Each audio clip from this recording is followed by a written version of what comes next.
Liguei para o meu filho de manhã cedo, no dia do aniversário dele, e a primeira coisa que ouvi não foi a voz dele. Foi o barulho de um prato sendo posto na mesa do outro lado da linha, e depois a voz dele, seca, cansada antes mesmo de começar o dia. Mãe, agora não. Eu tinha 64 anos naquela manhã, e já tinha aprendido a reconhecer o tom de uma pessoa que não quer atender.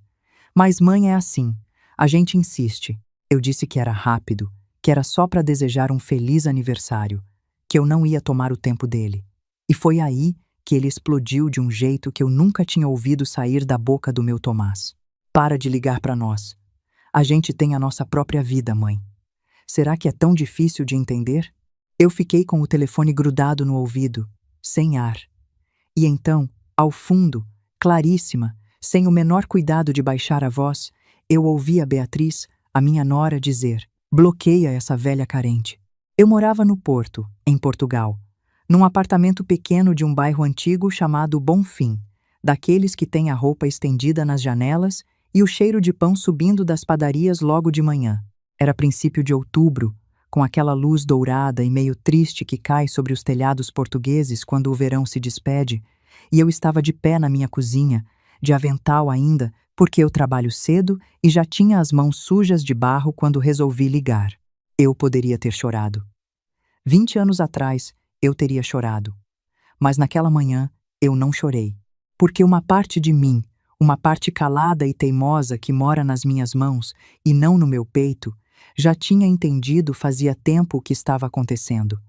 E essa parte não chora, essa parte conserta.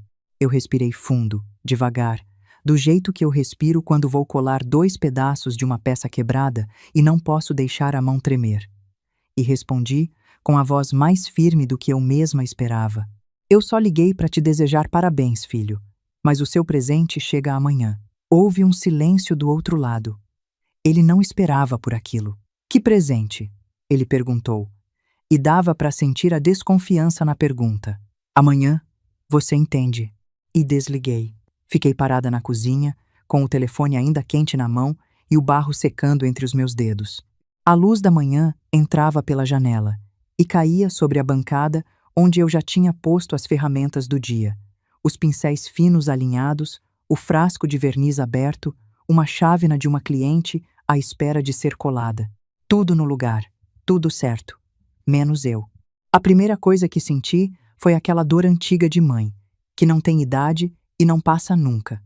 É uma dor estranha, essa, porque não é como a dor de uma queda ou de uma doença que a gente sabe onde dói. A dor de um filho que nos rejeita não tem sítio certo no corpo.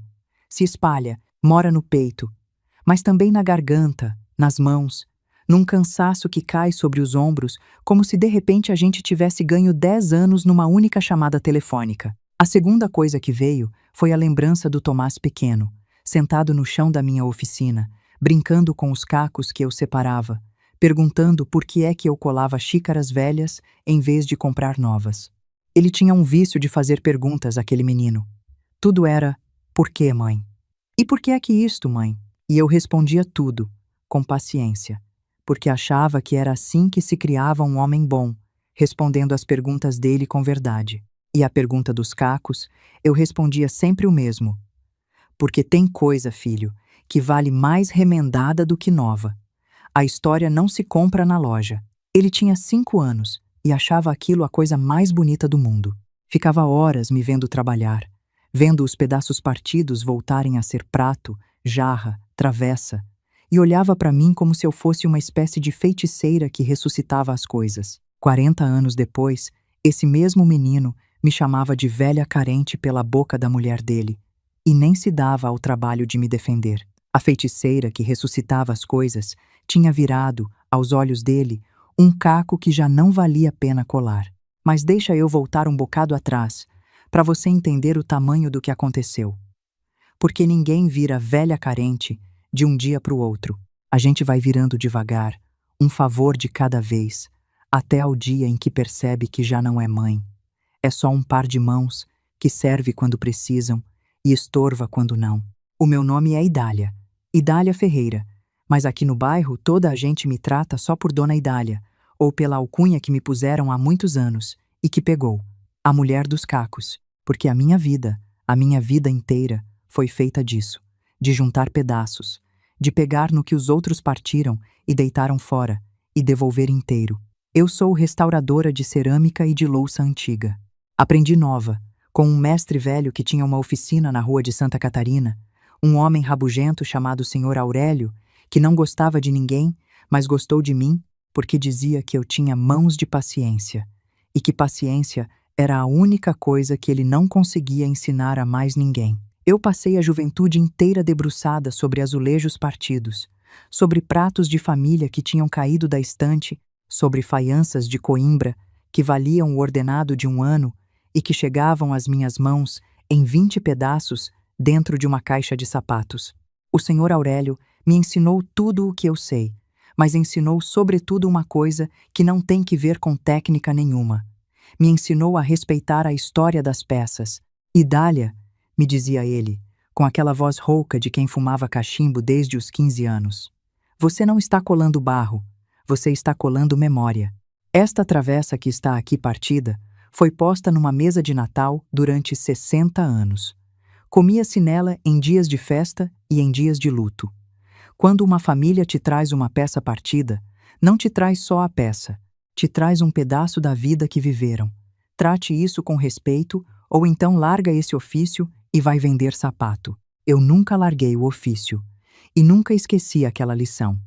Cada peça que passou pelas minhas mãos em 40 anos, eu tratei como se fosse a memória de uma família inteira, porque era. E talvez tenha sido por isso que o meu nome se espalhou pelo Porto e pelo Norte todo, devagar, sem propaganda, só de boca em boca, de avó para neta, de vizinha para vizinha. Tem uma peça da sua mãe partida? Leve na Dona Idália, no Bonfim, a mulher dos cacos. Ela faz milagres. Faz milagres, era o que diziam. E eu, durante 40 anos, acreditei que aquele era o meu valor no mundo, as minhas mãos. Não imaginava que um dia ia precisar de lembrar disso para não enlouquecer. E aqui vale uma coisa, que tem que ver com a terra onde eu nasci e que me enche de orgulho. A cerâmica e o azulejo são uma das coisas mais bonitas que Portugal deu ao mundo. Quem anda pelas ruas do Porto ou de Lisboa vê fachadas inteiras cobertas de azulejo, igrejas forradas de painéis azuis e brancos que contam histórias de séculos. É um ofício antigo, herdado em parte dos mouros que por aqui passaram e que os portugueses levaram depois para o Brasil, onde também ganhou vida própria, nas igrejas, nos sobrados, nas calçadas. Quando eu restauro um azulejo do século XVIII, eu estou tocando numa linha que liga a minha mão à mão de um artesão que viveu 300 anos antes de mim. Há poucas coisas no mundo que dão esse arrepio, e eu tive a sorte de viver disso. E eu juntava tudo, caco por caco, com uma paciência que, hoje eu sei, era a mesma paciência com que eu ia, sem perceber, deixando que me partissem a mim. Aqui vale uma coisa que muita gente não sabe, e que eu aprendi a amar ao longo da vida. Existe uma arte, lá no Japão, chamada kintsugi, em que a pessoa conserta a louça partida com uma mistura de verniz e pó de ouro, de propósito, para que a linha da quebra fique brilhando, dourada, à vista de todos. A ideia é que aquilo que se partiu e foi reparado fica mais bonito e mais valioso do que era antes, justamente por causa da cicatriz. A peça não esconde que se partiu, ela exibe. Eu descobri isso ainda nova, numa revista, e chorei, porque eu, que passava a vida escondendo as minhas próprias rachas, achei lindo que houvesse um povo no mundo inteiro que entendia que cicatriz também pode ser ouro. Guarde essa palavra kintsugi, que ela volta nesta história, e volta no fim, do jeito que você não está esperando. O meu marido, o Henrique, morreu há 12 anos. Foi o coração, de repente, numa tarde de domingo, enquanto ele regava os cravos na varanda. Não houve adeus, não houve doença, não houve tempo de dizer as coisas que a gente sempre acha que vai ter tempo de dizer. Houve só o baque do regador no chão da varanda, e a minha vida partida ao meio, sem caco que desce para colar. Eu estava na cozinha quando aconteceu. Ouvi o barulho do regador caindo, aquele som de metal contra o azulejo, e pensei que ele tinha só deixado escorregar das mãos. Chamei. Henrique, quebrou alguma coisa? E não veio resposta. E foi aquele silêncio onde devia estar voz dele, que me fez largar o pano e correr para a varanda. Encontrei ele caído entre os vasos, com a terra molhada espalhada à volta dele, e os cravos vermelhos tombados ao lado, como se também eles tivessem perdido o chão. Eu soube, antes de me ajoelhar, antes de tocar nele, eu soube. Há coisas que a gente sabe pelo corpo antes de saber pela cabeça. Restauradora que sou, eu passei a vida colando o que se parte, mas aprendi naquela tarde que há quebras que não têm conserto, que há peças que se partem, que um jeito que não há ouro, não há paciência, não há mãos no mundo que voltem a juntar. O meu casamento foi uma dessas peças, 40 anos colados, e de repente, no chão de uma varanda, partido para sempre, sem reparo possível, o Henrique era carpinteiro, um homem de poucas palavras e de mãos grandes, que fazia móvel por encomenda e que tratava a madeira com o mesmo respeito com que eu tratava o barro. A gente combinava nisso, ele e eu. Éramos os dois gente de remendar o mundo com as mãos. Ele dizia, brincando, que a gente formava a oficina mais completa do Bonfim. Ele consertava o que era de madeira, eu o que era de barro, e juntos a gente consertava quase tudo, menos a falta que um faz ao outro quando se vai embora primeiro. A gente nunca teve riqueza nenhuma. Fique bem claro, porque essa história não é sobre dinheiro escondido, não é sobre herança, não é sobre cofre nenhum. A gente teve sempre o suficiente e nem um tostão a mais. O apartamento do Bonfim, pequeno, que era nosso porque o pai do Henrique tinha deixado, a minha oficina, alugada, na cave de um prédio a 2 ruas de casa. E o nome que a gente construiu, os dois, ao longo de 40 anos, à custa de trabalho honesto. Esse era o nosso patrimônio. Um bom nome e 2 profissões respeitadas no bairro. Mais nada. E foi por isso que o que aconteceu depois doeu de um jeito diferente. Porque quando o golpe veio, ele não veio atrás do meu dinheiro, que eu não tinha. Ele veio atrás da única coisa que eu tinha de valor, o meu nome, as minhas mãos e o lugar que eu ocupava na vida do meu filho. E essas coisas, quando alguém as tira, não há cartório no mundo que devolva. O Tomás é o meu único filho. E eu preciso que você entenda uma coisa, porque é importante para esta história. O meu filho não nasceu mal. Eu sei que toda a mãe diz isto, mas no caso dele era verdade. O Tomás era um menino doce, daqueles que choravam quando viam um cão de rua à chuva, que dividia o lanche na escola com quem não tinha. Quando o pai morreu, ele tinha 32 anos, já era um homem feito, e foi o meu esteio naqueles primeiros meses horríveis. Vinha todas as noites ver se eu tinha jantado, ficava comigo até eu adormecer, porque eu não conseguia ficar sozinha naquele apartamento que ainda cheirava ao Henrique. Uma vez, me pegou chorando escondida na oficina, abraçada a um prato que o pai dele gostava, e não disse nada. Só ficou ali, de mão na minha mão, até eu parar. Por isso, quando você ouvir, mais à frente, as coisas que esse mesmo menino foi capaz de fazer comigo, eu quero que você se lembre desta noite, da mão dele na minha, porque o que destrói uma mãe não é descobrir que o filho sempre foi mau. É ver, em câmara lenta, um filho bom a ser transformado noutra coisa por alguém que entrou na vida dele com um plano e um sorriso.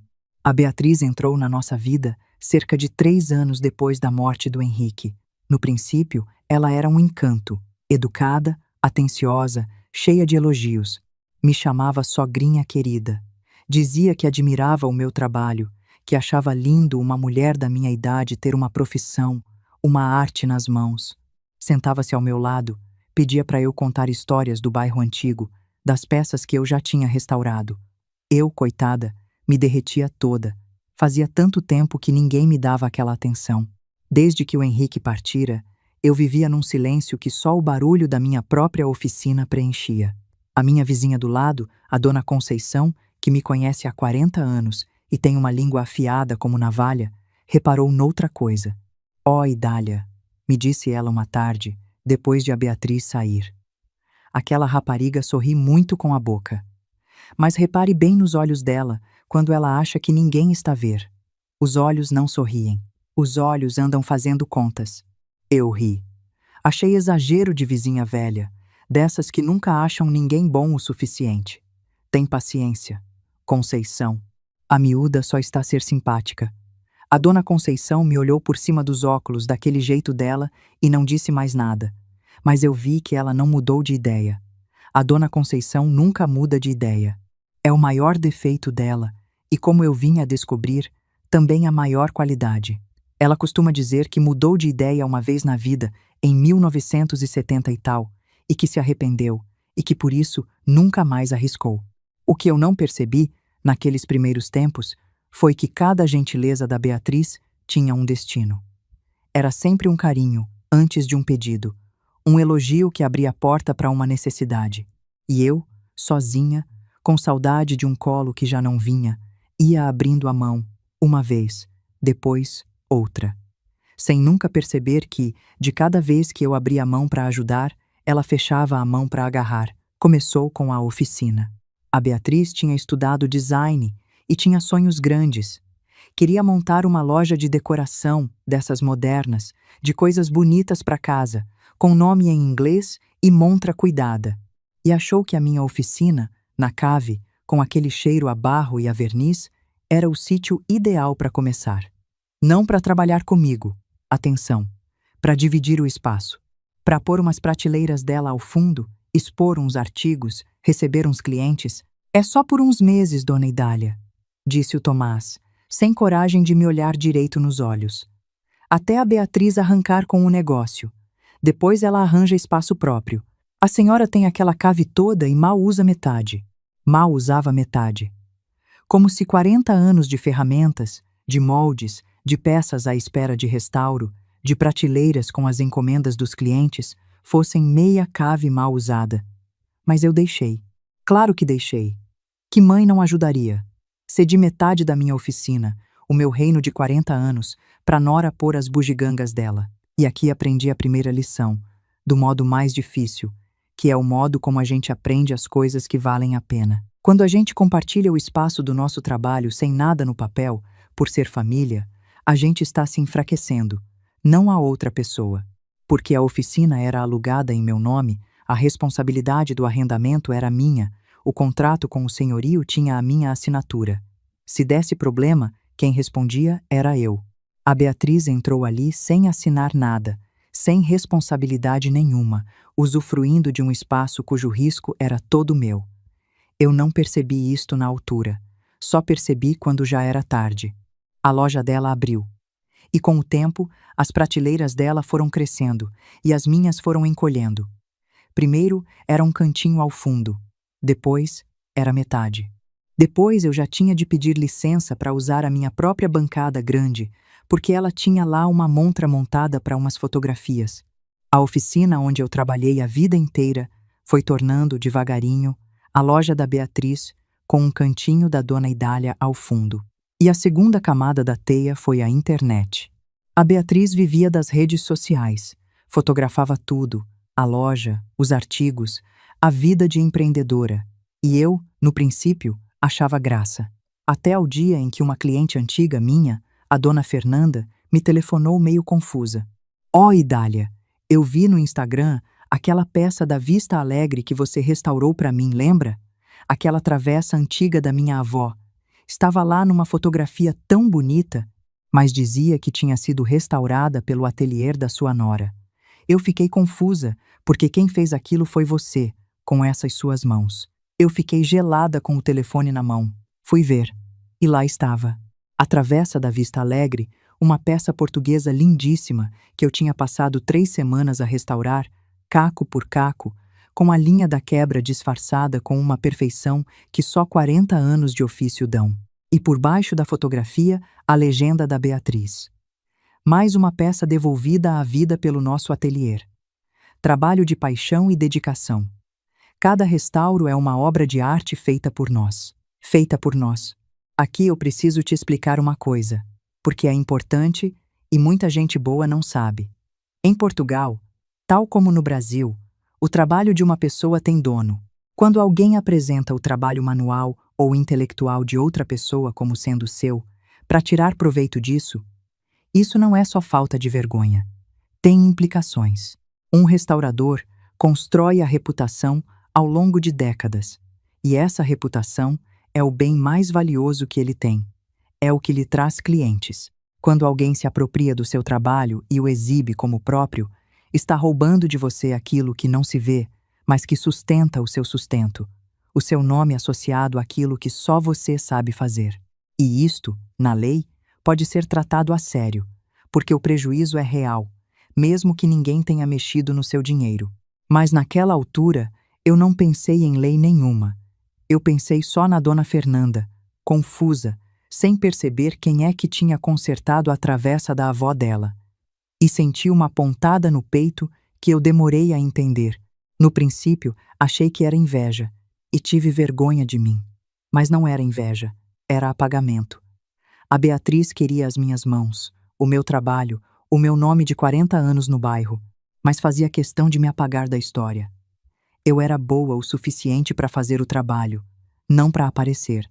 Eu falei com ela, com jeito, como eu falo as coisas, sem levantar a voz. Disse que tinha achado estranho a legenda dizer que a travessa fora, restaurada pelo ateliê dela, quando tinha sido eu. A Beatriz nem levantou os olhos do celular. Ai, dona Idália, mas é tudo a mesma casa, não é?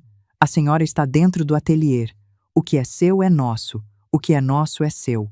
Que importância tem o nome? O importante é o negócio crescer, e quando o negócio cresce, é bom para todos. Bom para todos. Eu fiquei olhando para ela e percebi, pela primeira vez com clareza, que a dona Conceição tinha razão. Aqueles olhos não sorriam. Aqueles olhos estavam fazendo contas. E na conta dela, o meu nome de 40 anos era só um detalhe a ser apagado para que o nome dela pudesse crescer por cima. Mas eu ainda não tinha visto o pior. O pior, a Beatriz guardava para o território onde mais me ia magoar. Ela começou me separando do Tomás. Ao princípio, foram coisas pequenas. Os jantares de domingo, que sempre tinham sido em minha casa, passaram a ser em casa deles. Porque é mais espaçoso, dona Idália, e a senhora já trabalha tanto, não tem que andar a cozinhar. Depois, os jantares de domingo passaram a ser de 15 em 15 dias. Depois passaram a ser quando calhava. Depois, deixaram de calhar. Quando eu telefonava ao Tomás, era a Beatriz que atendia o celular dele e dizia que ele estava ocupado, que ela dava o recado. O recado nunca chegava. Quando eu aparecia na loja, que era a minha própria oficina, repara só na loucura disto, ela arranjava maneira de me fazer sentir uma intrusa no meu próprio espaço. Ai, dona Idália, hoje está aqui um cliente importante. Talvez não é boa altura para estar aí ao fundo fazendo barulho com as ferramentas. Barulho com as ferramentas. O som do meu trabalho, o som que tinha pago aquela cave durante 40 anos, tinha se tornado um incômodo na loja da minha nora. Mas a parte que mais me doeu foi o afastamento do Martim.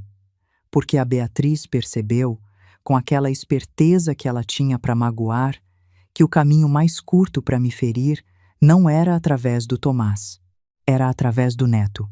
Ela sabia que o Martim era a luz dos meus olhos, e foi exatamente aí que ela apertou. Começou dizendo que o menino tinha sempre atividades ao fim de semana, ginástica, festas de aniversário de coleguinhas, coisas que não davam para desmarcar. Depois começou dizendo que o Martim ficava agitado, depois de estar comigo, que eu o mimava demais, que ele voltava para casa malcriado e que quem aguentava era ela. Depois, começou a deixar de me avisar das coisas da escola. Houve uma festa de fim de ano, em que todas as avós dos colegas estavam, e eu não soube. Soube depois, por uma fotografia, que o Martim tinha feito uma apresentação, tinha cantado uma canção num palco, e que eu, a avó, não estava lá para ver, porque ninguém me disse. O lugar onde eu devia ter estado, na primeira fila batendo palmas, ficou vazio. E o meu neto, com 7 anos, deve ter olhado para a plateia à procura da avó e não a encontrou. Quando eu soube, liguei a Beatriz e perguntei, com toda a calma que consegui juntar, por que é que não me tinham avisado.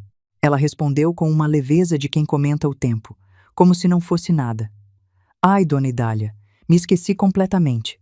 A senhora sabe como é, com a correria, mas não perdeu nada de especial. Foi só uma canção. Foi só uma canção. O meu neto a cantar pela primeira vez num palco foi, para ela, só uma canção, que eu não perdi nada em ter perdido. E eu, para não criar conflito, para não dar motivo, ia engolindo, ia aceitando. Achava que, se eu fosse boazinha o suficiente, paciente o suficiente, eles acabariam por perceber que eu não era ameaça nenhuma. Era só uma mãe e uma sogra e uma avó a querer fazer parte. O dia que partiu qualquer coisa dentro de mim foi um domingo de Páscoa. Em Portugal, a Páscoa é coisa séria, sagrada, de família reunida à mesa. Faz-se o folar, que é um pão doce com ovos cozidos inteiros espetados na massa. Comem-se as amêndoas cobertas de açúcar de cores, e em muitas casas come-se o cabrito ou o borrego assado no forno. É das festas mais importantes do ano, e há uma tradição linda, sobretudo no norte e em Trás-os-Montes, em que o padre passa de casa em casa a abençoar as famílias, no que se chama o compasso, e toda a gente beija uma cruz que ele leva. É uma festa de reencontro, de portas abertas, de mesa cheia. Uma festa em que ninguém devia ficar sozinho. Eu preparei tudo, pus a mesa bonita, com a toalha de linho que tinha sido da minha mãe, aquela que só saía da gaveta em dias grandes. Cozinhei o cabrito assado, que era o que o Tomás mais gostava desde menino, com batatinha a corar à volta e o cheiro a alecrim a encher a casa toda. Fiz o folar com as minhas mãos, sovei a massa como a minha mãe me ensinou, esperei que levedasse, espetei os ovos, me arranjei. Vesti o vestido cor de vinho que eu sabia que me ficava bem. Pintei os lábios, pus o colar que o Henrique me deu nas bodas de prata e esperei. Esperei a tarde inteira. De hora a hora ia à janela, ver se o carro deles aparecia na rua estreita do Bonfim.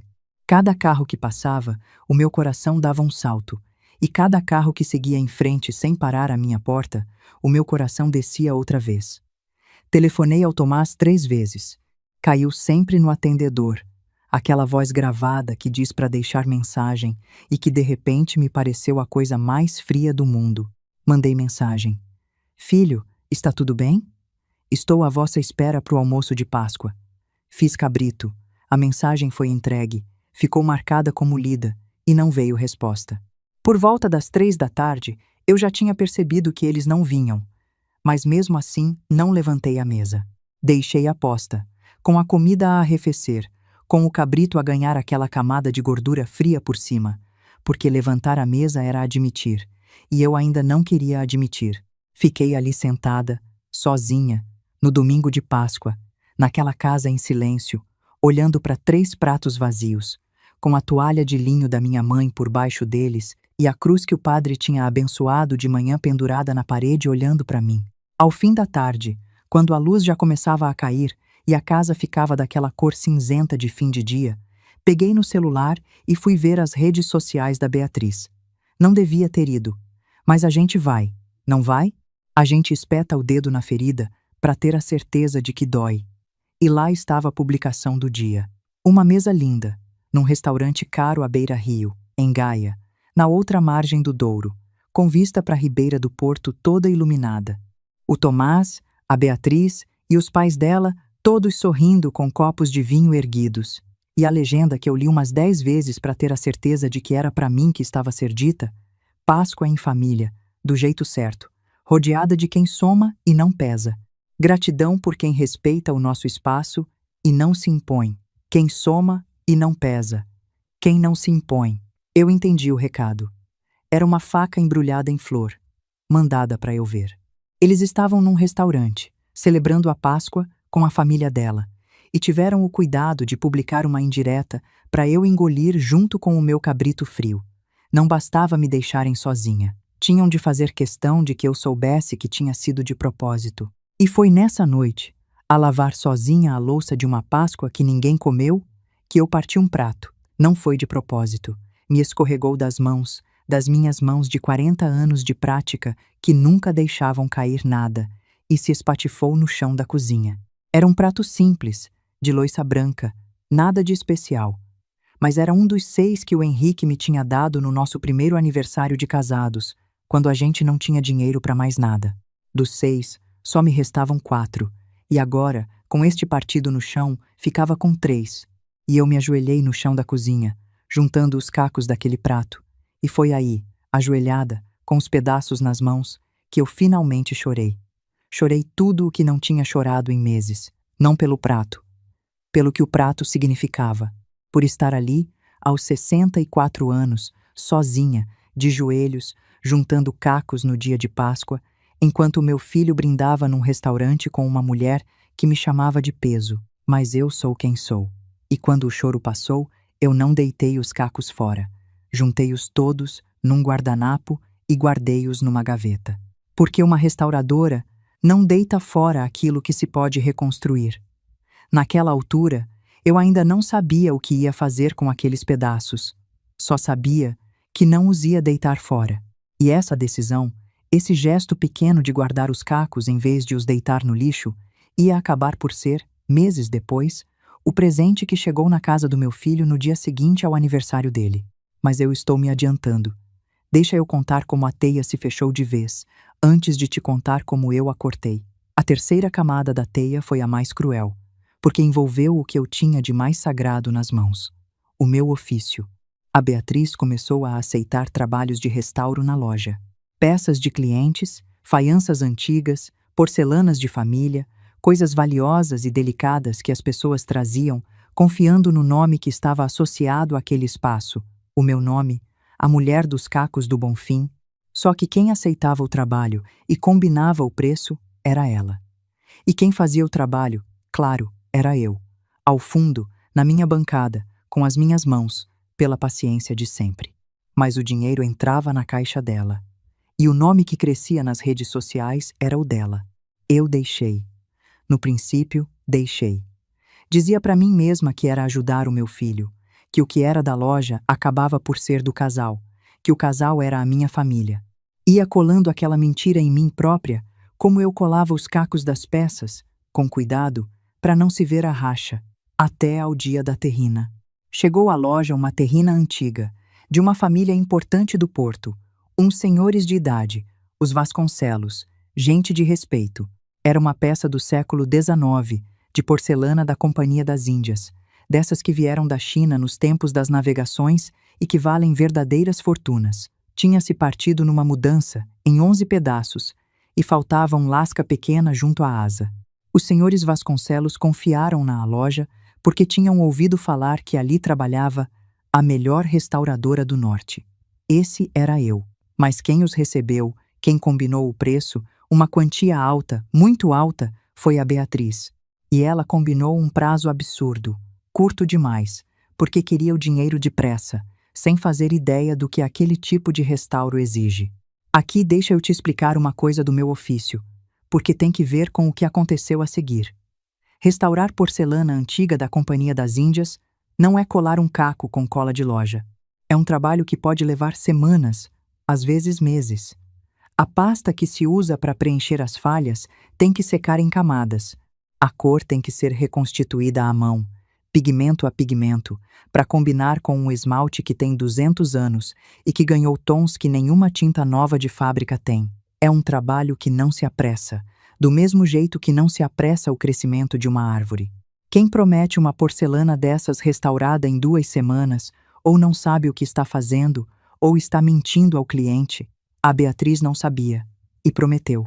Quando ela me trouxe a terrina à bancada, com o prazo que tinha combinado, eu disse logo que era impossível, que uma peça daquelas, de porcelana da Companhia das Índias, com falha na asa, levava no mínimo 2 meses, feita com a honestidade que o trabalho merecia. A Beatriz fez uma cara de impaciência, como quem ouve uma desculpa de uma empregada preguiçosa. Dona Idália, eu já combinei o prazo com o cliente. A senhora vai ter que se desenrascar. É só colar os pedaços. Não pode ser assim tão complicado.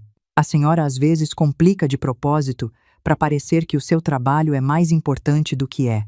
É só colar os pedaços. 40 anos de ofício resumidos a é só colar os pedaços. Eu olhei para aquela terrina dos Vasconcelos, uma peça que tinha atravessado 2 séculos e um oceano, e olhei para minha nora e percebi que ela não fazia a mínima ideia do que tinha nas mãos, nem da peça, nem de mim. Para ela, era tudo a mesma coisa. Cola pedaço, recebe dinheiro, posta foto. A alma do trabalho não lhe dizia nada. Eu fiz o que pude. Trabalhei naquela terrina com todo o cuidado do mundo, mas o prazo era impossível. E eu avisei, por escrito até, numa mensagem que mandei ao Tomás, dizendo que a peça precisava de mais tempo, que não se podia entregar à pressa sem estragar o trabalho.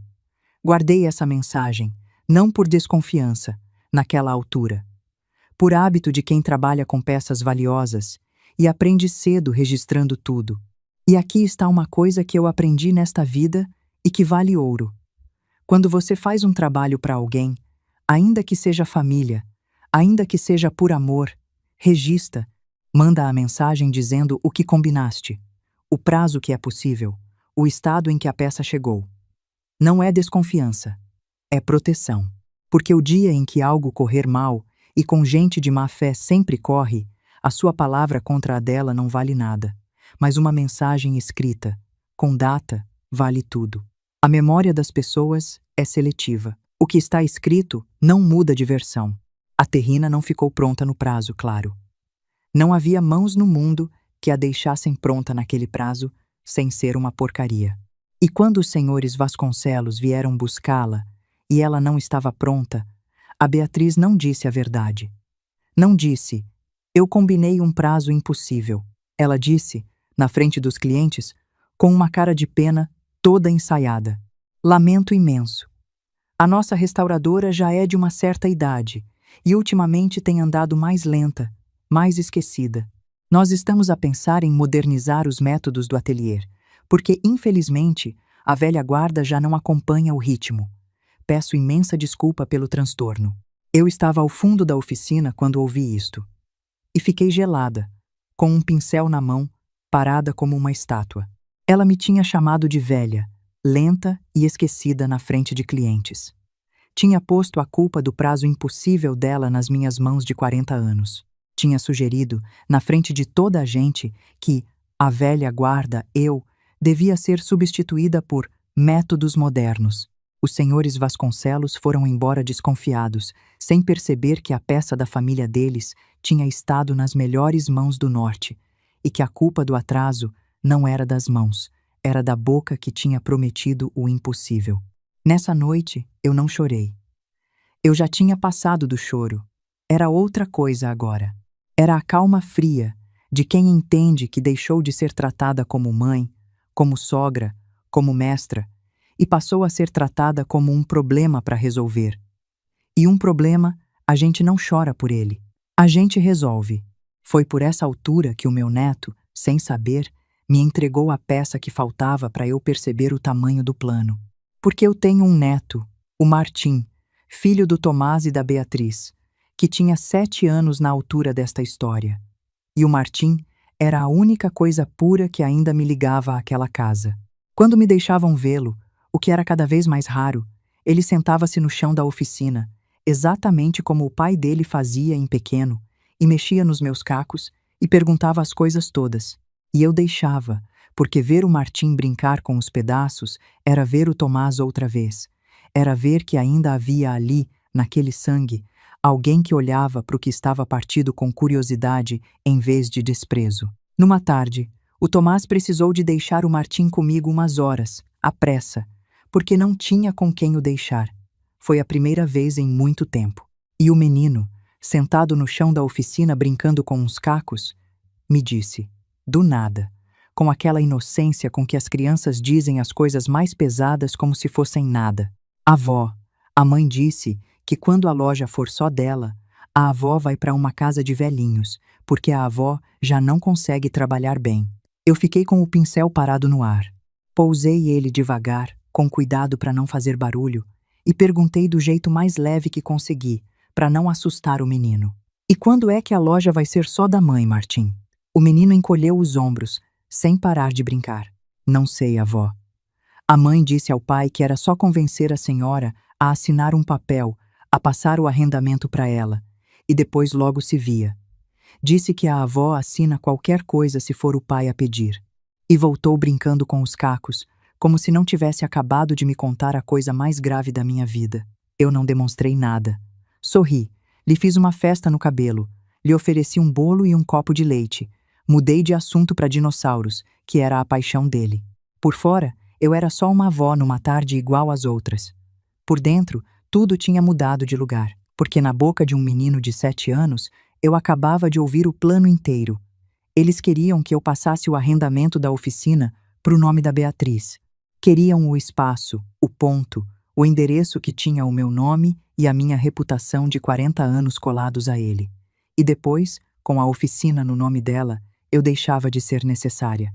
Eu, a velha lenta e esquecida, ia para uma casa de velhinhos, e a Beatriz ficava com tudo: o espaço, o nome, os clientes e o meu filho. E o pior é que o plano era esperto, porque eu, sozinha, com a reputação manchada pela história da terrina e pelos boatos que ela espalhava de que eu andava lenta e esquecida, talvez nem conseguisse aguentar o arrendamento por muito mais tempo. Eles não precisavam de me roubar nada. Bastava me convencerem, com jeito, a assinar e usar o amor que eu tinha pelo Tomás como a chave para me fazer assinar. Nessa noite, telefonei a Dona Conceição. Ela veio, de chinelos, atravessar o patamar do prédio. Conceição, disse a ela, você tinha razão. Desde o princípio. Os olhos dela andavam fazendo contas, e agora eu sei qual era a conta. Contei tudo a ela. A Dona Conceição me ouviu em silêncio, com aquela cara dela que não se assusta com nada, e quando eu terminei, ela disse só: então, Idália, a partir de amanhã, para de ficar colando a mentira em si mesma. Amanhã você vai falar com quem entende disso. E foi o que eu fiz.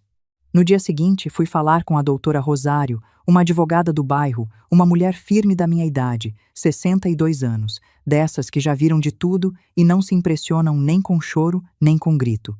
Lhe levei tudo o que eu tinha. O contrato de arrendamento em meu nome. As mensagens que provavam que era eu quem fazia os restauros. As publicações da Beatriz a atribuir o meu trabalho ao atelier dela. A mensagem sobre a terrina, em que eu avisava do prazo impossível antes de a peça atrasar.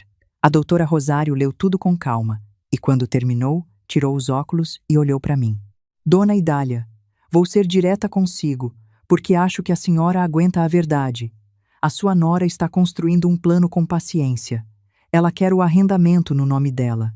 Mas há aqui uma coisa que ela não sabe, ou faz de conta que não sabe, e que joga toda a favor da senhora. O que, doutora? O arrendamento está no seu nome. O contrato é seu. Ninguém, nem o seu filho, nem a sua nora, lhe pode tirar esse direito sem a sua assinatura livre e consciente. E aqui está o ponto. Uma assinatura obtida com engano, com pressão, aproveitando-se da confiança ou da fragilidade emocional de alguém, pode ser contestada e anulada. A lei protege quem assina enganado. Se a senhora assinasse hoje a passar o arrendamento por amor ao seu filho e amanhã percebesse que foi enganada, a senhora teria como recorrer. Mas o melhor, dona Idália, é não assinar nada. Nunca. Por mais que lhe o peçam com jeito. Aquela frase me devolveu o chão debaixo dos pés. E a doutora Rosário me explicou mais. E cada coisa que ela me explicava era como acender uma luz num quarto que andava às escuras há anos.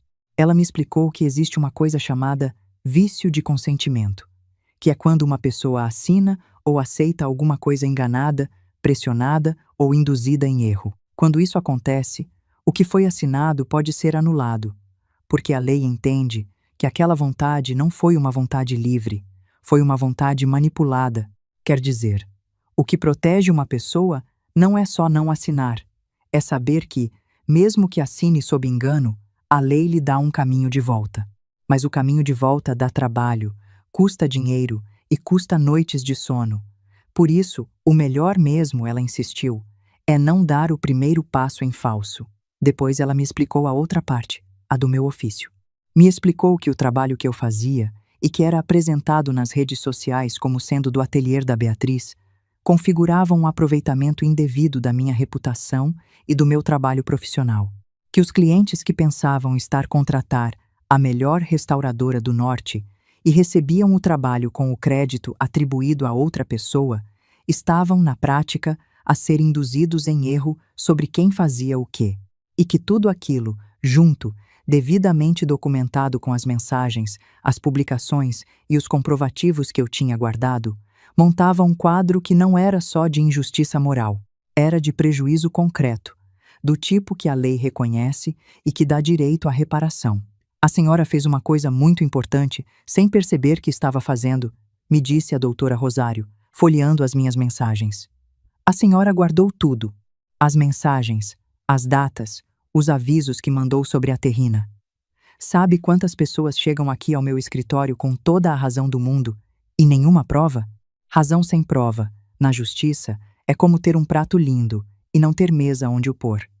A senhora tem o prato e tem a mesa. Isso muda tudo. A sua nora apostou numa coisa só, continuou ela. Ela apostou na sua bondade.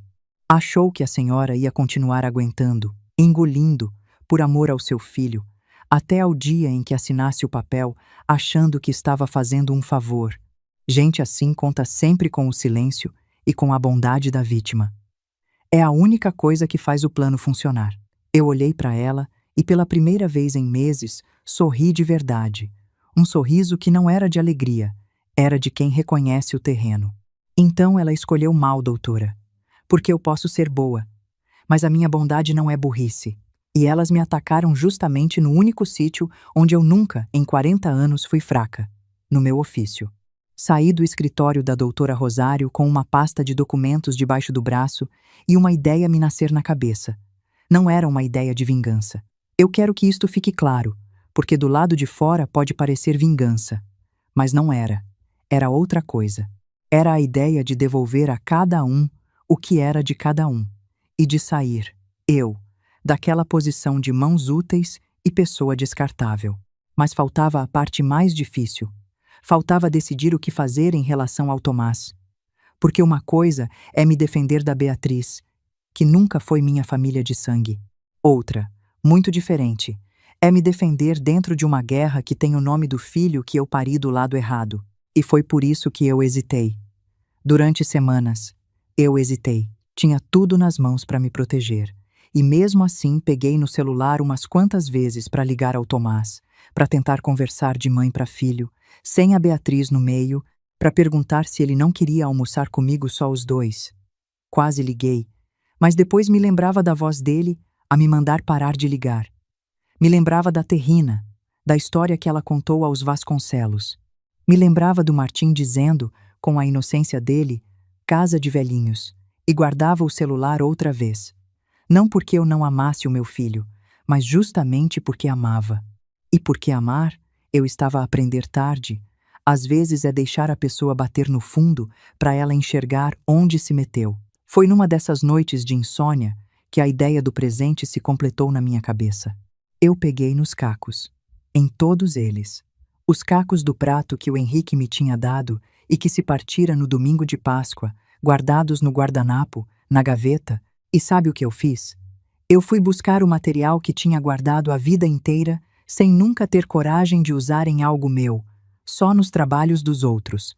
O pó de ouro e o verniz do kintsugi, aquela arte japonesa de que eu te falei no princípio.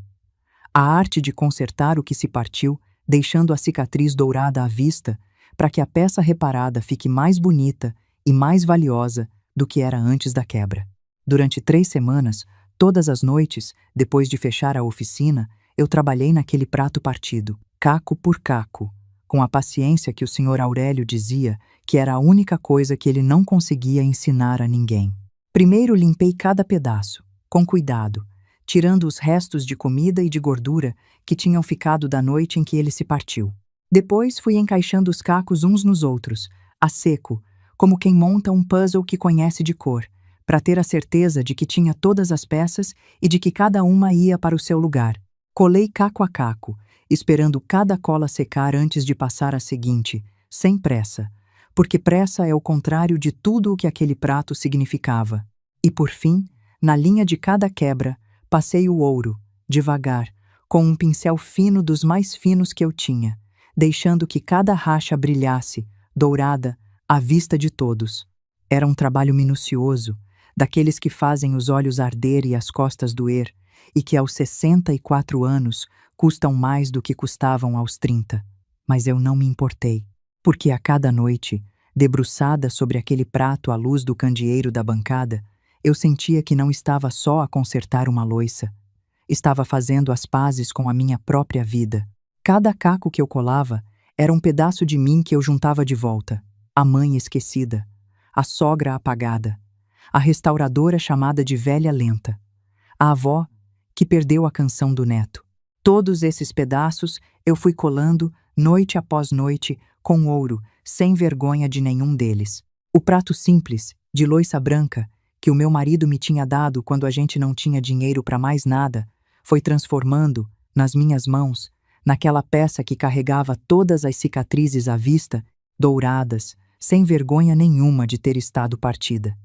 E quando ficou pronto, numa madrugada já alta, eu segurei ele à luz e chorei. Mas desta vez não foi um choro de dor. Foi um choro de quem se reencontrou, porque eu olhei para aquele prato e me vi a mim, partida e reparada, mais bonita com as cicatrizes do que tinha sido sem elas. E enquanto eu trabalhava, eu pensava no Tomás, no menino que se sentava no chão da oficina a perguntar por que é que eu colava xícaras velhas em vez de comprar novas. E na resposta que eu lhe dava: porque tem coisa, filho, que vale mais remendada do que nova. A história não se compra na loja. Aquele prato ia ser o presente de aniversário do meu filho. Não era ouro de valor, atenção. O pó de ouro de um restauro custa pouco, comparado com o que aquilo significava. O presente não era o prato. O presente era a mensagem que o prato carregava, e que só o Tomás, criado por mim, naquela oficina, seria capaz de entender. Era um prato partido e reconstruído, com as cicatrizes douradas à mostra, lhe dizendo, sem uma única palavra, tudo o que eu não tinha conseguido lhe dizer ao telefone. Mas o prato sozinho não chegava. Junto com ele, eu preparei outra coisa. Não documentos de retomada, não papéis de cartório, nada disso. Eu preparei uma decisão. A decisão de mudar a minha oficina de sítio. De pegar nas minhas ferramentas, nos meus moldes, nas minhas encomendas, no meu nome de 40 anos, e levar tudo para outro espaço, deixando a Beatriz com a loja dela, sozinha, sem as mãos que faziam o trabalho que ela vendia, como sendo dela. Porque a doutora Rosário me tinha explicado uma coisa simples e poderosa. O arrendamento era meu. Eu podia, querendo denunciar o contrato, sair daquele espaço e levar comigo a única coisa que dava valor àquela loja. Eu. A Beatriz achava que o plano era me tirar a oficina. Ela nunca tinha percebido que a oficina não era as paredes. A oficina era as minhas mãos. E as minhas mãos iam comigo para onde eu fosse. Eu encontrei um espaço pequeno, a 3 ruas dali, numa travessa sossegada do Bonfim. Uma loja térrea, com luz boa, que estava para alugar. Fiz as contas. Dava. Era apertado, mas dava. E com a ajuda da dona Conceição e de 2 clientes antigos que me eram fiéis, eu comecei, em segredo, a preparar a mudança. Tratei do novo contrato, avisei discretamente os meus clientes de confiança de que a dona Idália, a mulher dos cacos, ia ter morada nova, e preparei a denúncia do arrendamento antigo. Tudo dentro da lei, tudo com a doutora Rosário a orientar cada passo. Faltavam 3 semanas para o aniversário do Tomás, quando eu tinha tudo pronto, o prato dourado, embrulhado, a oficina nova, alugada e quase montada, a denúncia do contrato antigo, redigida e pronta a entregar. E eu vou te confessar uma coisa, porque esta história só faz sentido se eu for honesta até nas minhas fraquezas. Na manhã do aniversário do Tomás, com tudo pronto, eu ainda hesitei, porque uma parte de mim, a parte mãe, que nunca morre de todo, ainda tinha esperança. Eu peguei no celular para ligar e desejar parabéns achando, lá no fundo, que talvez, só talvez, ele me tratasse com um bocadinho de carinho. E se ele me tivesse tratado bem, se tivesse dito só um "Obrigado, mãe, ainda bem que ligaste", eu juro que teria adiado uma parte daquilo. Teria tentado uma conversa antes. Teria dado mais uma oportunidade. A milésima. Porque é isso que as mães fazem. Mas ele gritou. Me mandou parar de ligar. Disse que tinha vida própria. E a Beatriz, ao fundo, mandou bloquear a velha carente. E foi naquele instante, com a frase a me arder no ouvido, que a última hesitação morreu dentro de mim. Quando o meu filho me mandou parar de ligar, ele não sabia que me estava a dar a única coisa que ainda me faltava. A certeza de que eu já não estava tirando nada de ninguém. Eu estava só a levar comigo o que sempre tinha sido meu. As minhas mãos, o meu nome e o direito de ser tratada como gente. O presente ia ser entregue no dia seguinte, exatamente como eu tinha dito. E foi. Na manhã seguinte, eu não mandei nenhum portador, nenhum estafeta, nenhuma encomenda fria. Eu fui em pessoa. Peguei no prato dourado, embrulhado num pano de linho, e na pasta com a denúncia do arrendamento, e fui a pé até a loja, a minha antiga oficina, que àquela hora já estava aberta com a Beatriz lá dentro, arrumando a montra. Eu entrei. Ela levantou os olhos do celular e fez aquela cara de quem vê entrar um incômodo. Dona Idália, bom dia. Aconteceu alguma coisa? A senhora hoje não costuma vir tão cedo. Eu não respondi à pergunta. Pousei o embrulho de linho em cima do balcão, com cuidado, do jeito que se pousa uma coisa que se ama. Vim entregar 2 coisas, disse eu, com a voz calma. Uma é pro Tomás. A outra é para você. Abri o pano de linho devagar e mostrei o prato para ela. O prato branco, simples, com as cicatrizes todas douradas brilhando à luz da manhã que entrava pela montra. A Beatriz olhou para aquilo sem perceber nada. Um prato rachado? Disse ela, com um meio sorriso de troça. A senhora veio dar um prato rachado de presente de aniversário ao seu filho? Dona Idália, com todo o respeito, mas isso é coisa de gente que já não está bem da cabeça. Hoje em dia compra-se um serviço de loiça novo, por uns trocos. Para que é que ele ia querer um caco velho colado? Eu olhei para ela, e pela primeira vez em todos aqueles anos, eu não senti raiva. Senti pena. Pena verdadeira, daquelas que doem, porque eu percebi, naquele instante, que a Beatriz nunca, em toda a vida dela, ia entender o valor daquele prato. E quem não entende o valor de uma coisa reparada é porque nunca, de verdade, amou nada que se pudesse partir. Você não entende, não é? Disse eu sem aspereza. E o problema, Beatriz, é exatamente esse. Você nunca entendeu. Esse prato me foi dado pelo meu marido quando a gente não tinha dinheiro para mais nada. Partiu-se no domingo de Páscoa, na noite em que vocês foram celebrar a um restaurante e me deixaram sozinha com a mesa posta. E eu juntei os cacos e consertei ele com ouro, à mão, durante 3 semanas. Não porque o prato valha dinheiro, mas porque tem coisa que vale mais remendada do que nova. O Tomás sabe esta frase de cor. Eu disse para ele 1000 vezes quando ele era menino, ali, sentado no chão dessa oficina que era minha. A Beatriz revirou os olhos. Que dramatismo, Dona Idália. E a segunda coisa, continuei eu, sem ligar, pousando a pasta ao lado do prato. É para você. É a denúncia do contrato de arrendamento desta loja. Eu vou embora, Beatriz. Levo as minhas ferramentas, os meus moldes, as minhas encomendas, os meus clientes e o meu nome.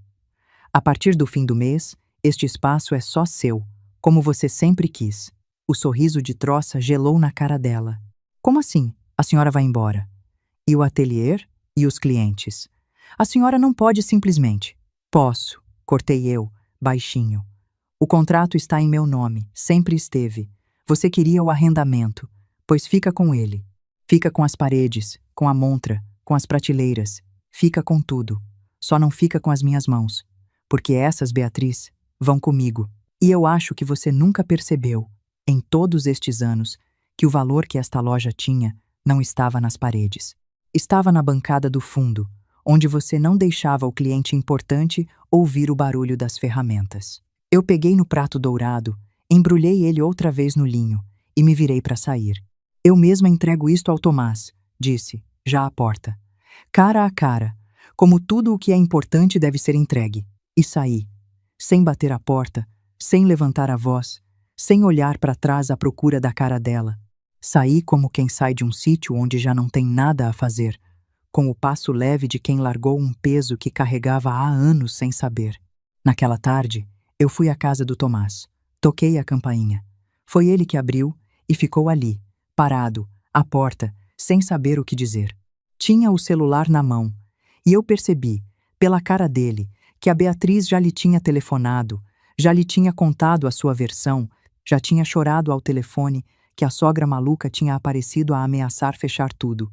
Mãe, disse ele, e a voz lhe saiu insegura. A Beatriz disse que a senhora. Eu sei o que a Beatriz disse, filho. Interrompi, com calma. Posso entrar? Não vou demorar. Vim só te trazer o seu presente de aniversário. Aquele que eu te disse que chegava hoje. Ele se afastou da porta e me deixou entrar. A casa estava silenciosa. O Martim estava na escola. A Beatriz tinha saído. Estávamos só os dois, mãe e filho, naquela sala que eu conhecia tão pouco, porque há anos que eu não era convidada a entrar nela. Eu pousei o embrulho na mesa e abri o pano de linho. O Tomás olhou para o prato. E eu vi, na cara dele, o momento exato em que ele entendeu. Vi os olhos dele percorrerem as linhas douradas das rachas, e vi o queixo dele tremer, e vi, naquele homem de 44 anos, o menino de 5 que se sentava no chão da minha oficina. Houve um silêncio na sala que pareceu durar uma vida. Ele não disse nada durante um tempo longo, só olhava para o prato, e eu via o peito dele a subir e a descer mais depressa, como sobe e desce o peito de quem está fazendo um esforço enorme para não chorar na frente da mãe. É o prato do pai, disse ele por fim, baixinho. Um dos 6. Aqueles que ele te deu no primeiro aniversário de casados. Era um dos 4 que ainda restavam, disse eu. Partiu-se. No domingo de Páscoa. Me caiu das mãos enquanto eu lavava a louça de um almoço que ninguém veio comer. E eu consertei ele. Ele estendeu a mão e tocou no prato, devagar, passando o dedo por uma das linhas de ouro, como se tivesse medo de o partir outra vez. Eu reparei que a mão dele tremia, a mão grande do meu filho, parecida com a do pai, tremendo ao tocar num prato. Por que com ouro, mãe? Um prato simples destes não vale o ouro que a senhora gastou. E foi aí que eu lhe contei. Lhe contei outra vez do kintsugi, aquela arte japonesa que eu lhe tinha mostrado em pequeno numa revista e que ele tinha esquecido pelo caminho da vida adulta. Lhe contei que, naquela arte, a quebra não se esconde, se exibe, dourada, porque os japoneses acreditam que aquilo que se partiu e foi reparado com amor carrega uma beleza que a peça intacta nunca teve, que uma taça que nunca se partiu é só uma taça, mas uma taça que se partiu e foi reparada com ouro é uma taça que tem uma história, que sobreviveu a alguma coisa e que por isso vale mais. Lhe contei que o pó de ouro custava pouco, que não era o material que dava valor àquilo, era a paciência. Eram as 3 semanas, noite após noite, depois de fechar a oficina, colando caco a caco aquele prato que cabia inteiro na palma de uma mão. Este prato é a gente, Tomás, disse eu, e a minha voz finalmente tremeu também. A nossa relação. Partiu-se. Não foi de um dia para o outro, foi partindo aos bocados, ao longo de anos, e eu deixei, porque achei que aguentar era amar. Mas eu sou restauradora, filho. Eu não acredito que as coisas que se partem tenham de ir para o lixo. Eu acredito que se podem juntar outra vez, se houver paciência e se houver amor dos dois lados. E eu ainda tenho os dois. A pergunta é se você também tem. Eu não te trouxe este prato para te fazer sentir culpado, Tomás, disse eu. Trouxe para te lembrar de quem você é. Você foi criado por mim e pelo seu pai numa casa onde a gente consertava as coisas em vez de as deitar fora, onde a gente dava valor ao que estava partido. E eu, nos últimos anos, vi você te tornando uma pessoa que deita fora, que deitou fora a mãe. E eu não sei quando é que isso começou, nem como, mas sei que não é quem você é. O Tomás se sentou no sofá, com o prato nas mãos, e ficou um tempo calado. Quando falou, a voz lhe saiu rouca. Mãe, eu não sabia de metade das coisas. Eu juro. A Beatriz me dizia que a senhora andava difícil, que se metia no negócio, que atrapalhava. Dizia que a senhora estava a ficar esquecida, que tinha estragado o trabalho dos Vasconcelos. Eu acreditei nela. Eu confiei na minha mulher, mãe. Eu sei que você confiou, disse eu. E eu não vim aqui te pôr contra ela, Tomás. Isso seria fazer com a sua casa o mesmo que ela fez com a minha. Eu vim só te mostrar a verdade que está nas minhas mãos. O resto tem que ser você a ver. Eu já não posso ver por você. E aqui, deixa eu te dizer uma coisa que eu aprendi, e que vale para qualquer mãe que esteja ouvindo esta história e vivendo algo parecido. A gente não tira o filho de uma relação má puxando ele para fora. Quanto mais a gente puxa, mais ele se agarra do outro lado, por teimosia, por orgulho, por não querer dar o braço a torcer à mãe. A gente liberta o filho lhe mostrando a verdade e depois recuando, lhe dando espaço para ele ver com os próprios olhos, porque verdade que se impõe gera revolta. Verdade que se mostra e se deixa respirar, essa, mais cedo ou mais tarde, gera entendimento. Eu me levantei para sair. O Tomás levantou-se também. Mãe, espere. Fique para o jantar. Por favor. Eu olhei para ele e sorri, com aquela ternura cansada de quem já não se ilude fácil. Hoje não, filho. Hoje você precisa ficar sozinho com esse prato e com os seus pensamentos. E eu preciso de ir para minha oficina nova, que ainda tenho caixas para desempacotar. Mas a porta da minha casa está aberta. Sempre esteve, sempre vai estar. Quando você quiser entrar de verdade, e não só de passagem, você sabe onde eu moro. E saí. Outra vez sem bater a porta, outra vez sem olhar para trás. O que aconteceu nas semanas seguintes, eu não vou contar como se tivesse sido um filme, com cena de vingança e vilã chorando de joelhos. Porque não foi assim. A vida real raramente nos dá esse gosto, e quando dá, o gosto é menor do que a gente imagina. O que aconteceu foi mais lento e mais verdadeiro. Eu me mudei para a oficina nova, na Travessa Sossegada. Era apertada, mas era minha, só minha, com o meu nome na porta. A mulher dos cacos dizia uma plaquinha simples de azulejo que eu mesma fiz. E os clientes vieram. Vieram quase todos, porque no fim de contas, as pessoas não levavam as faianças da avó à loja bonita com nome em inglês. Levavam as mãos que sabiam consertá-las. E essas mãos tinham morada nova. A loja da Beatriz, sem mim, durou pouco. E não fui eu que a fechei, repara bem, foi ela mesma. Porque uma loja que vende restauro de qualidade, sem ter quem faça o restauro de qualidade, é uma fraude que se sustenta há pouco tempo. Os clientes começaram a trazer peças. E a Beatriz, que nunca tinha aprendido o ofício, que só sabia tirar fotografias e escrever legendas bonitas, não tinha mãos para entregar o que prometia. Tentou contratar gente, mas restaurador bom é raro, e os bons já tinham nome próprio e não queriam trabalhar para ter o crédito roubado. Contratou uns mais novos, ainda sem experiência, que estragaram mais peças do que consertaram. Houve uma cliente, soube eu depois, que levou uma jarra de família, das poucas recordações que tinha da mãe falecida, e recebeu-a de volta com a cor toda errada, a tinta nova a gritar por cima da porcelana antiga, um trabalho que qualquer pessoa via à distância que estava mal feito. A mulher chorou na loja. E a Beatriz, que não sabia consertar nem a jarra nem a situação, só sabia oferecer desconto, como se a dor de uma recordação estragada se pagasse com desconto. Os trabalhos atrasavam, saíam mal feitos, os clientes reclamavam, e o pior de tudo numa cidade como o Porto, onde toda a gente se conhece. Começaram falando. E a reputação que a Beatriz tinha construído nas redes sociais, toda em cima do meu trabalho, ruiu tão depressa quanto se tinha erguido.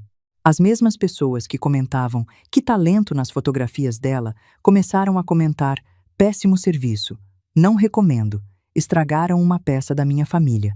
A internet, que tinha sido a melhor amiga dela enquanto durou a mentira, se virou contra ela no instante em que a verdade apareceu. Porque a internet é assim. Levanta depressa e derruba mais depressa ainda. Aqui está uma verdade que a vida me ensinou e que eu te deixo de presente. Quem constrói o sucesso em cima do trabalho dos outros está construindo em cima de areia. Pode parecer firme, pode parecer bonito por uns tempos, mas basta a pessoa de quem se roubava ir-se embora para tudo desabar. A reputação profissional verdadeira não se finge, não se fotografa, não se compra com legendas bonitas. Constrói-se com anos de trabalho honesto, peça a peça, cliente a cliente. E quando é verdadeira, ela mora nas mãos de quem faz, não nas paredes de quem vende. O mérito verdadeiro, esse, a gente leva nas mãos para onde for. Ninguém tira isso de você. Mas o mérito roubado fica no sítio de onde foi roubado e some no instante em que o dono verdadeiro fecha a porta atrás de si. A Beatriz me culpou, claro. Espalhou pelo bairro que eu tinha destruído o negócio da minha nora por inveja e maldade, que eu era uma velha amargurada que não suportava ver os jovens vencer. Mas desta vez, a dona Conceição não ficou calada. A quem chegava com a fofoca, ela respondia, curto e grosso. Inveja de quê? A Idália levou as mãos dela para outro sítio. Se a loja caiu sem as mãos da Idália, então a loja nunca foi da rapariga. Era da Idália o tempo todo. e ela só não sabia. E rematava com aquela maldade boa que só as velhas amigas têm o direito de ter. A miúda achava que estava sentada em cima de uma mina de ouro. Não estava. Estava sentada em cima da cadeira da Idália. E a Idália levantou-se. E não havia o que responder a isso. O casamento do Tomás com a Beatriz não acabou de repente, com um grito e uma mala arrastada pela porta. Acabou devagar, como acabam as coisas verdadeiras. O Tomás, depois daquele prato, começou a olhar para a mulher de outro jeito. Começou a reparar nas coisas que antes não via. Começou a notar como ela falava de mim, como falava dos clientes, como falava de toda a gente que já não lhe servia. E um dia, segundo ele próprio me contou muito mais tarde, ele ouviu-a ao telefone falando dele, do próprio marido, com o mesmo desprezo com que sempre falava de mim. E foi aí que ele entendeu que a velha carente de hoje seria sempre o marido inútil de amanhã, que quem aprende a deitar fora, as pessoas não para na sogra. Continua, sempre continua. Eles separaram-se cerca de 1 ano depois. Não foi bonito, não foi limpo. Teve a dor que todas as separações têm, ainda mais com uma criança no meio. Mas foi necessário. E eu, durante todo esse processo, não disse uma palavra contra a Beatriz ao meu filho. Nenhuma. Não por santidade, que eu não sou santa, mas porque eu sabia que se eu falasse, eu estaria lhe roubar o mérito de ter chegado à verdade sozinho. E esse mérito, eu queria que fosse dele, inteiro. O Martim, o meu neto, voltou à minha vida devagar. As primeiras visitas foram tímidas, ele sem saber se ainda podia correr para mim como corria antes. Mas as crianças, ainda bem, têm uma memória que o medo não apaga de todo. Numa tarde, na minha oficina nova, ele se sentou no chão brincando com os cacos, exatamente como o pai dele fazia, e me perguntou: "Avó, é verdade que a avó conserta as coisas partidas e elas ficam mais bonitas do que eram?" E eu, com o coração apertado, respondi: "É verdade, meu amor. Quando se conserta com amor e com paciência, sim, fica. Então a avó pode consertar a minha família? Porque ela se partiu." Eu pousei o pincel e me ajoelhei ao pé dele, com a dificuldade que dói nos joelhos de quem tem mais de 60 anos, e segurei aquela carinha entre as minhas mãos. "Há coisas, Martim, que não sou eu que conserto. É você, é o seu pai, é o tempo. Mas eu te prometo uma coisa: a parte da família que sou eu nunca mais vai se partir com você. Essa eu já consertei com ouro, e o ouro não larga." Ele não entendeu tudo. Era pequeno demais. Mas guardou. Crianças guardam. E um dia entendem. O Tomás e eu reconstruímos a nossa relação. Mas eu quero ser honesta com você, porque esta história não seria verdadeira se eu te mentisse no fim. Não foi uma reconciliação de novela, com abraço ao pôr do sol e tudo perdoado num instante. Foi uma reconstrução de restauradora, lenta, camada por camada, com a cicatriz à vista. Houve conversas difíceis. A mais difícil de todas foi numa noite, uns meses depois da separação dele, quando ele veio jantar comigo e, a meio do jantar, pousou o garfo e pediu desculpa. Mas não foi um pedido de desculpa fácil, daqueles que a pessoa dá para se ver livre do peso. Foi um pedido de desculpa de homem, com os olhos cheios de água, em que ele reconheceu, um a um, os anos em que me deixou ser tratada como peso na minha própria família. Reconheceu que tinha ouvido a Beatriz me chamar de velha carente mais de uma vez e nunca a tinha corrigido. Reconheceu o domingo de Páscoa. Reconheceu a história da terrina dos Vasconcelos, que ele tinha acreditado ser culpa minha. Reconheceu que tinha pensado, sim, em me convencer a passar o arrendamento e que só não o tinha feito porque eu saí antes. E eu ouvi tudo. Não o interrompi. Deixei-o dizer cada coisa até ao fim. E quando ele terminou, eu não lhe disse: "Está tudo bem, filho", porque não estava tudo bem. E dizer que estava seria mentir, e mentira não conserta nada, só esconde a racha por baixo de uma cola que não cola. Eu disse a ela a verdade. "Tomás, eu aceito o seu pedido de desculpa. Aceito de coração, porque eu sou sua mãe e vou te amar até ao meu último dia.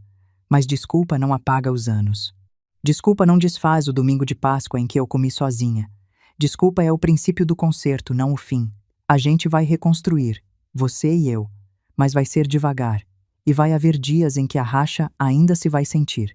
E eu preciso que você saiba disso, e que você aguente isso, sem achar que um pedido de desculpa apagou tudo num jantar. Porque amor que perdoa depressa demais ensina a pessoa que pode magoar outra vez. E eu não quero te ensinar isso. Eu quero te ensinar que o respeito, uma vez perdido, se reconquista. Não se exige, se reconquista. Ele baixou a cabeça e disse que sim, que entendia. E a partir dali, devagar, a gente começou a colar os cacos, não fingindo que nunca se tinham partido, mas deixando a linha da quebra à vista, dourada, como naquele prato. Hoje, o Tomás vem jantar comigo. Não todos os domingos, porque a vida é a vida e ele tem a dele, mas vem de verdade, presente, sem pressa de ir embora. Traz o Martim. E às vezes, quando ele acha que eu não estou a ver, eu apanho-o olhando para o prato dourado, que está exposto numa prateleira da minha sala, com as cicatrizes brilhando. E eu sei o que ele está a pensar. Está a pensar em tudo o que aquele prato significou, e em como esteve perto de o deitar fora junto comigo. Eu tenho hoje 66 anos. Passaram-se 2 anos desde aquela manhã de outubro em que o meu filho me mandou parar de ligar e a minha nora me chamou de velha carente. E eu olho para trás e percebo uma coisa que demorei uma vida inteira a aprender. Eu passei 40 anos a consertar o que os outros partiam.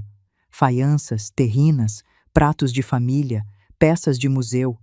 As mãos do bairro inteiro confiavam em mim para reparar o que tinham de mais precioso. E, no entanto, eu fui a última pessoa do mundo a perceber que a peça mais partida, aquela que mais precisava de reparo, era a minha própria vida, que eu andava há anos a deixar que me partissem caco a caco, em nome de um amor que tinha virado serventia. Eu não me vinguei de ninguém. Eu sei que de fora pode parecer vingança, mas não foi. Vingança é quando a gente quer ver o outro sofrer. Eu nunca quis ver o meu filho sofrer. Chorei cada noite da separação dele. O que eu fiz tem outro nome.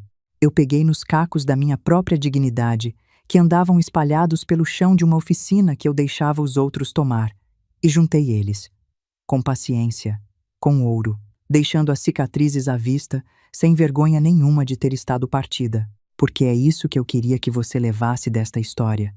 Você que está me ouvindo, talvez na sua cozinha, talvez sozinha como eu estava, não tenha vergonha das suas rachas.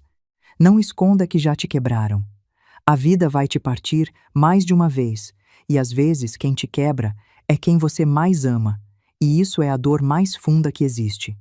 Mas você pode juntar os seus cacos, você pode se reconstruir, e pode fazer isso de um jeito que as suas cicatrizes brilhem como ouro, porque elas são a prova de que você sobreviveu ao que te tentou destruir. Uma mulher remendada com ouro não é uma mulher partida, é uma mulher que se recusou a ser deitada fora. Se esta história mexeu com alguma coisa dentro de você, se você já se sentiu assim, transformada em mãos úteis e esquecida como pessoa, ou se você conhece alguma mulher que vive isto calada, conta pra mim de onde é que você está me ouvindo. Escreve aqui embaixo o que você sentiu, qual foi a parte que mais te tocou o coração. Compartilha esta história com aquela amiga, aquela irmã, aquela mãe que precisa ouvir que dignidade não se implora e que respeito não se negocia. E se inscreve, porque é aqui que a gente se encontra para lembrar, juntas, que nunca é tarde para uma mulher juntar os próprios cacos e descobrir que ficou mais bonita com as cicatrizes douradas à vista.